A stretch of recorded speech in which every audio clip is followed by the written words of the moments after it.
tetap pemahaman orang jahiliyah nyana ngabangsakeun ieu teh aya syariat ti Gusti Allah dina kitab Taurat eta aya aturan-aturan model kos kitu ku ayana kitu ada ge ku Kangjeng Nabi turunlah ayat ieu ma ja'alallahu min ba'iratin wala saibah wala wasilatin wala ham bejakeun Muhammad maja'ala teu pernah nyarakeun teu pernah ngajadikeun teu pernah ngainstruksikeun teu pernah nyarakeun ngajadikeun aturan dina agama Gusti Allah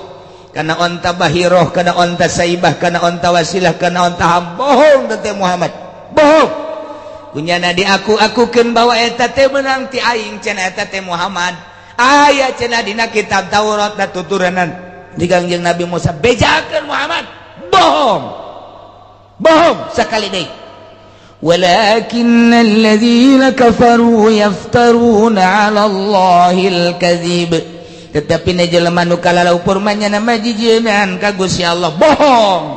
hayang dianggap ku anjeun Muhammad diakukeun cak aing bohong bejakeun wa aktsaruhum la yaqilun lolobana orang-orang jahiliyah teu paham teu ngarti teu nyaho jadi nyanyahoanan aya nu bahaya ge nyanyahoanan model kuari aya ngarame-rame tahun baru Islam nyanyahoanan teh nu kitu ngaranna memeh adzan maca sholawat heula nyanyahoanan ulah teh kos kararitu teh ulah sok jieun-jieun dina agama mah mun teu bae mun mangga bae lain ulah maca sholawat ngan maca sholawatna ulah dikasapekerkeun lalaunan bae sebab beusi dianggap satu aturan eueuh aturanna di dituna adzan bae tah eta kos kitu tah eta ngaranna nyanyahoanan kajen dibawa ka mana ge moal boga kakuatan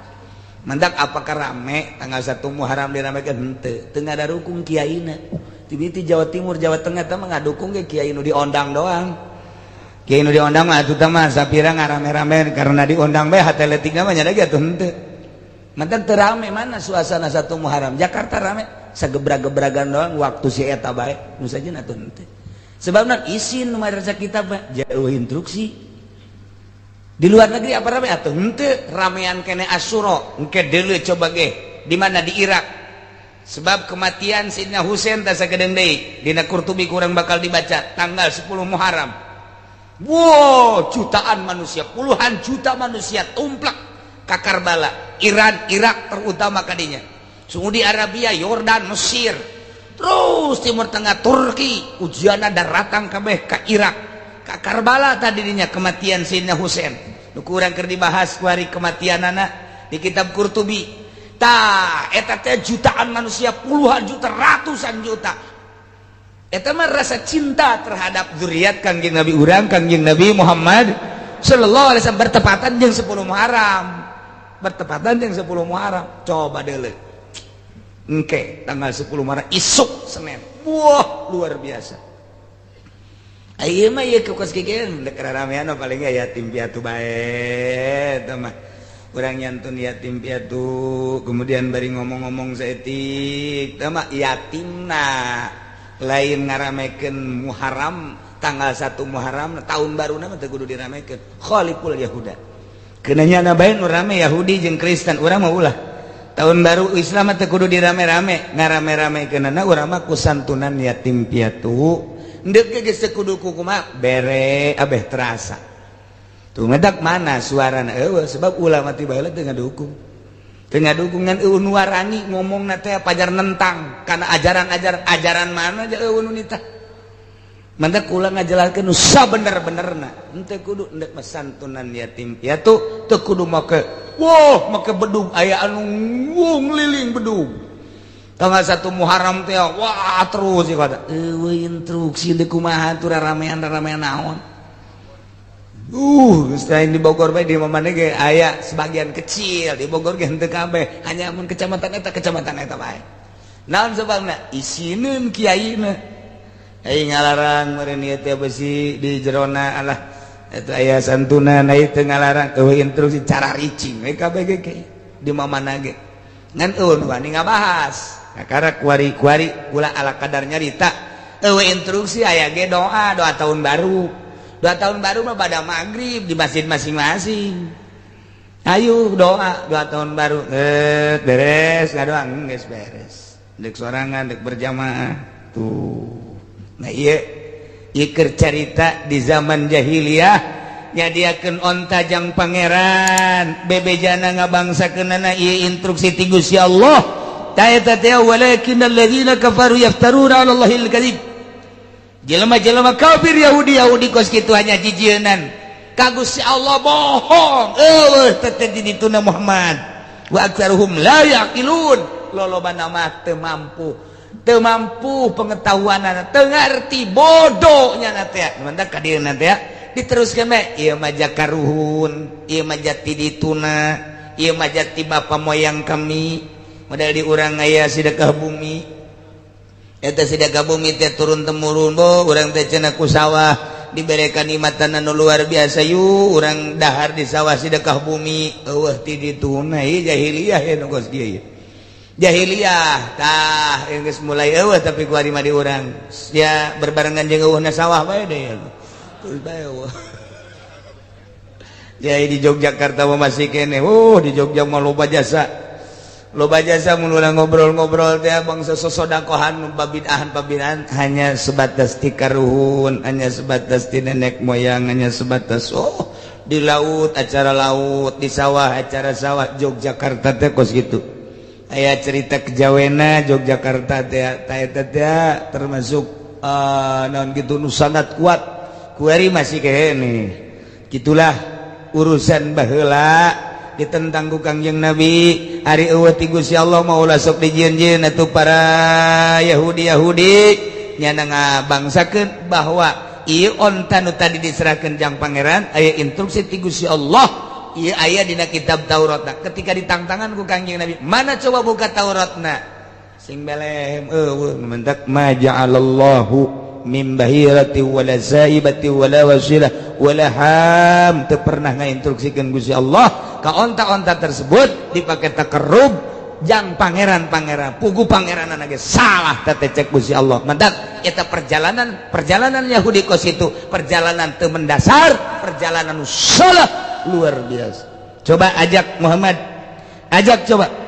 wa idza qila lahum dimana diucapkeun ka ranjana ta'ala ila ma anzalallah wa ila rasul wahai para Yahudi ta masalah nu bener mah ye instruksi ya Al-Qur'an diajak ka Gusti Allah diajak ka Rasul melalui Al-Qur'an melalui hukum-hukum ieu nu kieu halal ieu nu kieu haram tanu kitu mah haram tanu ieu mah halal anu maneh teh ngahalalkeun nu diharamkeun eta kos kikituan teh eta kos kikituan tah onta jang pangeran onta ieu jang pangeran onta ieu jang pangeran bahiroh saibah wasilah jang pangeran eta teh urusan haram kumaneh dihalalkeun pancak kamari ge tah cak kamari di ayat kamari ne urusan haram sing hage sing hade masalah kitu khabis tadi diceritakeun ku Gusti Allah dina ayat masalah thayyib jeung khabis ieu termasuk kana khabis ulah sok sembarangan ngahalal-halalkeun nu haram yo Muhammad ajak Yahudi diajak melalui Al-Qur'anul Karim mengenal Allah jeung mengenal Rasul ketika diajak pengetahuanana ieu mah haram ieu mah halal ieu mah haram ieu mah halal ieu mah halal ieu mah haram kumaha tah Yahudi teh cek Yahudi hasbuna ma wajadna alaihi abana kami mah geus cukup bae penemuan ti bapa moyang kami ja bapa moyang kami ge baheula teh akos kieu nu mantap kami mah nuturkeun bapa moyang kami bae geus teu percayaeun ka Al-Qur'an kuari mah lain ti bapa moyang deui malah jijieunan mana kiai milih pamimpin awewe kula mah lain masalah nanaon ieu kahareupna sing ada haram dina Bukhari tinggali dina kitab Bukhari Kangjeng Nabi nyaritakeun masalah Raja Kisra Kangjeng Nabi eta raja-raja Kisra nyarieun pamimpin anak awewe ibnah awewe mantap cek Kangjeng Nabi bapakna atau bapakna aya kene ngan geus kolot kunaon nu dijieun raja anak awewena cek Kangjeng Nabi la yuflihal qaumu walau amruhum imra'atan eta ucapan Kangjeng Nabi di Bukhari geus diterjemahkeun ku para mufassir para ahli tafsir hadis haram jatohna nu mentak bacaana ge la yuflihal qaum eta teh sejarahna Raja Kisra anu geus kolot sebagian deui manu paeh nyerahkeun ke pemimpinna ka awewe cak Kangjeng Nabi ko rakyatna daek bae si dipimpin ku awewe la yuflihal qaum walau umuruhum imra'atan haram ta ieu mah beusi aya ustad beusi aya kiai nu kamari milih ka atut tobat Igul mah lain lalagaan, engkena bahaya pasantren maneh, pasantren anjeun, pondok pasantren Majelis Salim, engke bahaya lantaran aya hama di jero hatena. Yu urang angkat ieu agama babarengan. Maksudna ulah aya hamaan kos kitu. Ke kahareupna bakal aya deui pan meureun nyaho pilkada nyaho pilgub deui. Eta mah deuk eleh deuk menang nagara urang mah kos kieu bae ngan urang ulah salah. Ta eta teh mun di bahasan kos leuh jabab popoyang urang ge baheula karet Yahudi eta mah kos kitu mah tolol. Lain potongan ustad da mah. Ieu cenah ieu hook sekupi. Oh, sekupi. Boh lurah, boh bupati, kajen henteu bae urang, kajen teu. Eueuh pilihan ulah aing daripada engke ku Allah di akhirat di dunia masa kedeung beres urusanana pilkada pilgub pildes geus beres sekupu tinggal sekupu paling kempes tapi di akhirat berlanjut otak didatangkeun ka ditu ka alam itu nu bakal nyaba urang abadal abidin wa amadal amidin pan isin jasa urang lamun dikiekeun masyarakatna aya nu ka sorga aya ustad ka neraka tad ka mana tad ka mana ieu aya ka dieu ieu ka sorga mah tad kurang pan kadinya sekupi isin biasa ai kula mah sok ngabayangkeun kitu teh di akhirat aing isin amat lamun tokoh-tokoh kaju santri-santri kiai ka surga aing ka neraka ku gara-gara sekupi ya Allah sekupi Gusti Allah oi kiai ka mana teu kabayangkeun teh ku kiai atut blood dasa teh kiai teu nyaho ka Bukhari baca besi teu nyaho tanyakeun ka aing ka dieu kiai coba mana kitab Bukhari na halaman sabaraha coba kumaha dongengna dijejalkeun ku aing ka hulu sia geus ngaji sia dijejalkeun ku aing tanyakeun heula tuh ieu mah kahareupna sing ada nu geus eta tobatan teu hasud teu dengki salah sia ieu agama urang rusak geus hayu tobatan tanu kamari teh tobatna kumaha beuleum sakupina teu kuat cenah kiai neraka sia jual sarua ulah deui teh geus tobatan ka hareup ulah salah jasa masyaallah jelas jasa eta mah unggal hadis jelas jasa deuleu terjemahana inggis amat urang unggal poe maca hadis maca Quran tapi ketika pagedrug jeung nafsu teu bisa sakikituna bae ya Allah ya Rabbi lah cenah teh mah kiai mah eleh bae dek modar henteu aing mah teu ngarasa eleh saeutik-eutik acan ja urusan kos kitu mah sanajan sasaga di negara urang mah dipandu kudu di luhur kitu bae ngan ulah salah-salah teuing doang ketika aya anu boga berorientasi ka ditu da boga pamaksudan nu bagus atuh pamaksudan nu bagusna didukung ku aing adapun eleh jeung menang urusan Allah ngan aing teu salah di hareupeun Allah ke di sidang ayo cek maju siap pilgub pernah terjadi milih mana yang benar emang geus kanyahoan benerna geus opat mata nyana ngomong ka kaula hiji eueuh nu tanda tangannya soal gereja itulah yang sangat tertarik oleh saya sementara saya ini adalah mengagungkan agamamu ya Allah salah satu pembobrokan adalah pembuatan gereja WH anti tanda tangan soal gereja benar dan tidaknya terserah yang jelas di hadapan saya cerita begitu saya dukung dia bagus cek malaikat Ridwan teh mana anak buahna ayo geura ka dieu ayo atut sia endeng ge sagedeung deui bakal aya pilkada delekeun aing bersuara tuturkeun aing henteu teh pokona kudu aya kontak politik heula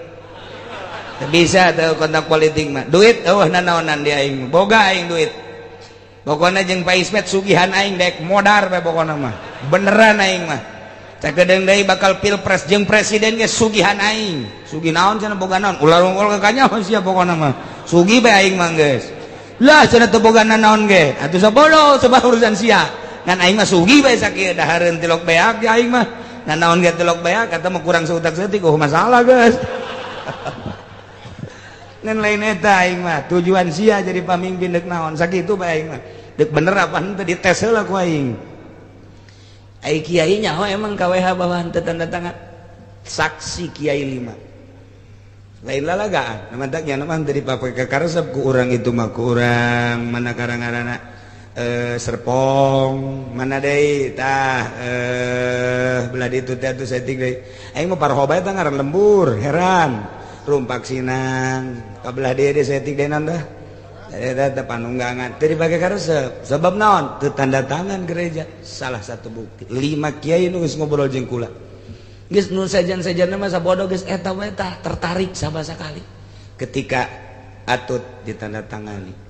tah ieu sia teh aya persekongkolan goblok teh kiai tah jeung eta tah jeung pendatanganan eta tobat sia ulah awas ulah cicing bae sia agama rusak ke kahareupeuna geus la yuflihal qaumu betah cek Kangjeng Nabi hancur-hancuran ke bakal mentak Sayyidina Ali perang jeung Siti Aisyah perang lain lalagaan teh perang mapan merenanan hancur-hancuran manusia sahabat kabeh eta tuh hancur jeung tabiin sahabat sing gelimpang tapi dipertahankan ijtihad cek Sayyidina Ali tidak boleh perempuan jadi kepemimpinan tidak boleh haram ujung-ujungnya kumaha Siti Aisyah mengakui ieu mah cobaan ti Gusti Allah kula ge nyaho jasa bahwa ieu haram geus ulah ka dituna deuleu sejarahna tuh eta mah cobaan masyaallah eta ku kapongpoekan teuing ku sekupi ya Allah ya Rabbi masyaallah kolot deh kiai sorbana gede udang-udangna gede. Nah, yang mana yang ngaji belum mana karena ya. Awalau kana